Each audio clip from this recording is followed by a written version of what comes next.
আসসালামু আলাইকুম সবাইকে। দেখেন আমাদের বাড়ির ছাদের উপরে যে কাজ চলছে আমি আপনাদের সাথে একটু তুলে ধরার চেষ্টা করব। এমনকি আমি আপনাদেরকে দেখানোর চেষ্টা করব আমাদের বাড়ির যে ছাদ আছে সেই ছাদে ছাদ ঢালাই হবে, সেজন্য ছাদটাকে প্রস্তুত করা হচ্ছে। ইলেকট্রিক যে তারগুলো আছে বা পাইপগুলো আছে, লাইন যে লাইনের যে কাজগুলো আছে সেগুলা ঠিকঠাক করা হচ্ছে, সেগুলা ফিটিং করা হচ্ছে। আমি আপনাদেরকে একটু দেখাবো ভালো করে। দেখেন আমি সব সব জায়গাটা, আমার ছাদের যে এরিয়াটা সেটা আমি দেখানোর চেষ্টা করব আপনাদের। দেখেন কাজটা কীরকম হচ্ছে। আশা করি সকলেই বুঝতে পারবেন যে কাজটা কেমন হচ্ছে। তো দেখেন আমাদের ছাদের যে পাইপগুলা টানা হয়েছে সেগুলো আমি একটু একটু করে দেখাচ্ছি আপনাদের। দেখেন অনেক সুন্দর দেখা যাচ্ছে।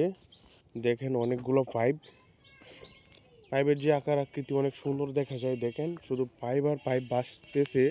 আমাদের ছাদের যে ইলেকট্রিক যে লাইনগুলো টানা হচ্ছে সেগুলি আপনাদেরকে একটু দেখাচ্ছি আমি। দেখেন, তো ধন্যবাদ সকলকে।